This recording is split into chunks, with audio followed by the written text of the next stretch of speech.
Today, we're diving into something huge for international students in New Zealand.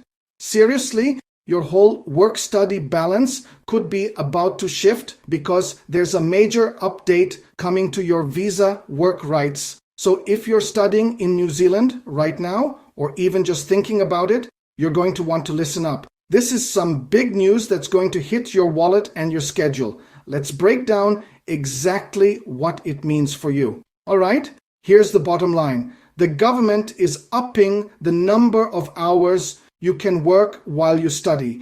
It's moving from the current 20 hours a week up to 25. Now, that might not sound like a lot, but think about it. That's an extra 5 hours of income, 5 hours of work experience every single week. Okay, let's get into the nitty-gritty. Why now? What's the reason for this change? And probably the most important question on your mind, when does this whole thing actually start? So this isn't just happening out of the blue. It's actually part of a much bigger government plan called Going for Growth. Now, you'll also see there's a new online system coming in August. We'll get to that in a minute. But the date you absolutely need to burn into your brain is Monday, November 3rd, 2025. Got it? November 3rd. That is go time for the new 25-hour rule. All right? This brings us to the million-dollar question, right? Does this actually apply to you? Are you one of the lucky students who gets to take advantage of this? Let's figure that out. Okay, so the good news is for most of you in tertiary education, you're covered. It also applies to older high school students, years 12 and 13, but you'll need to sign off from your school and your parents. Now, here's a key split. If you get a new visa from November 3rd onwards, boom, it's automatic. The 25 hours will just be there. But if you already have a visa, you're going to have to actually apply to get this change. And this was a really great update. They're also expanding work rights to students on approved exchange and study abroad programs. And the really cool part, this now includes students who are only here for a single semester. That's a game changer for a lot of people. It's not just about student visas either. There are a couple of other specific situations where people on temporary visas can apply for this 25-hour week. You know, like if you're on a dependent child visitor visa or a skilled migrant interim visa and you used to have a student visa, it's a bit specific, but it could be really important for some of you. Okay, so you've checked the boxes, you're eligible, and you want in. So how do you actually do it? How do you get your visa updated? Let's walk through the process. Right, you're going to see this official sounding term everywhere, variation of conditions or just VC. It sounds super formal and complicated, but don't worry, it's not. All it means is you're applying to change just one small rule, one condition on your current visa. In this case, your work hours. It saves you from having to apply for a whole new visa from scratch. The process itself is pretty straightforward, but there are a few key steps. First, and I can't stress this enough, you cannot apply before November 3rd. And second, the absolute first thing you need to do is figure out which immigration system your original visa came from. Why? Because that tells you exactly which online form you need to fill out. And this right here is your cheat sheet. It's super simple. If your visa was issued before August 18, 2025, you're using the old system and a special VOC form.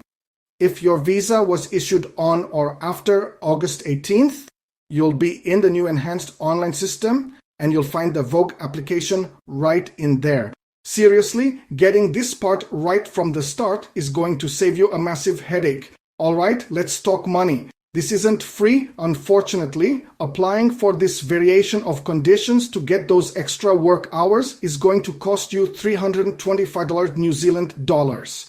So that's NZD $325.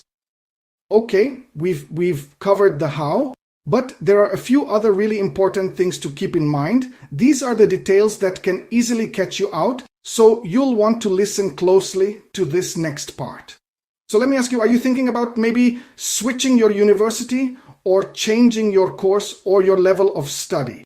If that's you, this next bit is absolutely crucial. Here is a massive warning, and it's a mistake people make all the time, and it can be a costly one. AOC is only for a small tweak, like your work hours. If you're making a big change like switching schools or changing your study level, AOC is not going to cut it. You have to apply for a brand new student visa. End of story. Just a couple of other quick tips. First, don't forget, this doesn't change your ability to work full-time during holidays like the summer break. That's still a thing. And second, think strategically. You don't have to rush out and pay for this. If your current visa is going to expire in a few months anyway, you might as well just wait and get the 25-hour rule included automatically when you renew. It could save you that $325. So just how big of a deal is this? How many people are we talking about? Well, look at that number. Right now, there are almost 41,000 student visa holders in New Zealand who have the right to work. That is a lot of people. But here's the thing. Immigration New Zealand isn't expecting a mad rush of 41,000 applications. And this chart explains why. You see, a huge chunk of students, almost 3/4 of them, have visas that are expiring pretty soon anyway, so they'll probably just wait. It's really that other 27%, the students with longer visas, who are most likely to go for this paid update. So where do we go from here? Is this 25-hour rule the end of the story? Not quite.